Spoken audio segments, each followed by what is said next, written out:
In the remote hills of England, hidden deep within a thick forest, stood an old asylum long abandoned by time. It was a place that had once housed the mentally ill, the criminally insane, and the forgotten souls of society. Now, it was merely a decaying relic of the past, shrouded in mystery and haunted by stories of madness, death, and inexplicable disappearances.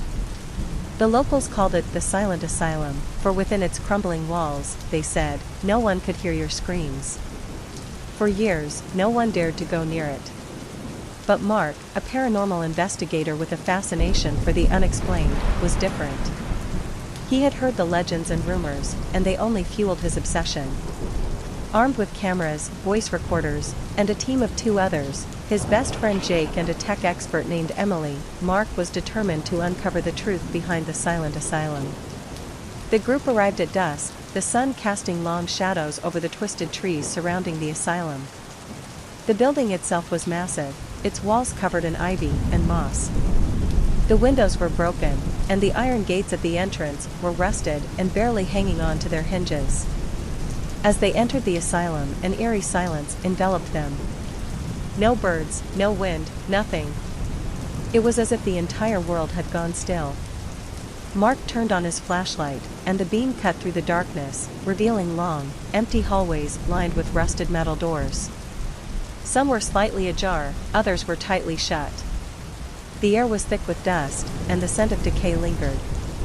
"Are you sure about this?" Jake asked, his voice uneasy. "We've come too far to back out now," Mark replied, setting up the first camera near the entrance. "We need to document everything." As they moved deeper into the asylum, the temperature seemed to drop. Emily, monitoring the readings on her equipment, noticed a sudden spike in electromagnetic activity. "There's definitely something here," she whispered. "The energy is off the charts." They continued down the corridors, pausing only to set up more cameras and capture any signs of paranormal activity. At first, it was quiet, too quiet. But as the night wore on, strange things began to happen. A door slammed shut behind them, though no one had touched it. Footsteps echoed down the hallway, but when they turned to look, no one was there. Shadows danced on the walls, twisting and contorting in unnatural ways. The air felt heavier, almost suffocating.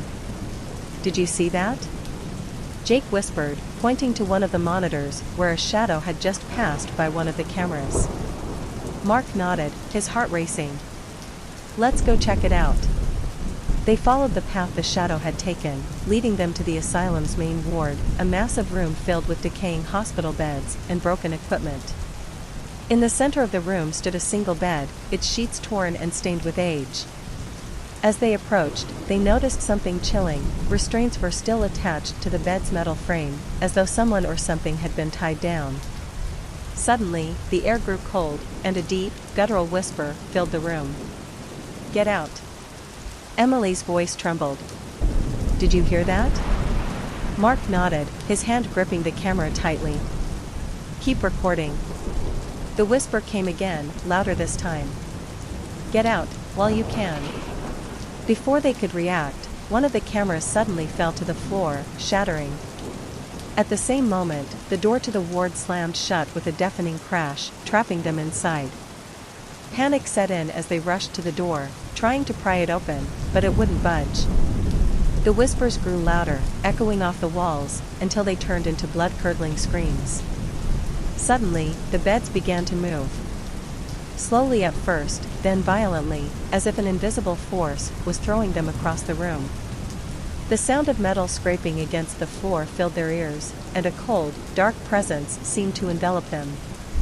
In the chaos, Mark's flashlight flickered and went out, plunging them into darkness. They could hear the sound of something, or someone, moving closer. Heavy footsteps echoed through the ward, accompanied by the sound of labored breathing. It was no longer just shadows or whispers. There was something real here, something alive. Out of the darkness, a figure emerged. Tall, gaunt, with hollow eyes that seemed to pierce through the blackness. Its face was twisted in a permanent expression of agony, its bony fingers stretched out toward them. Mark backed away, his heart pounding in his chest.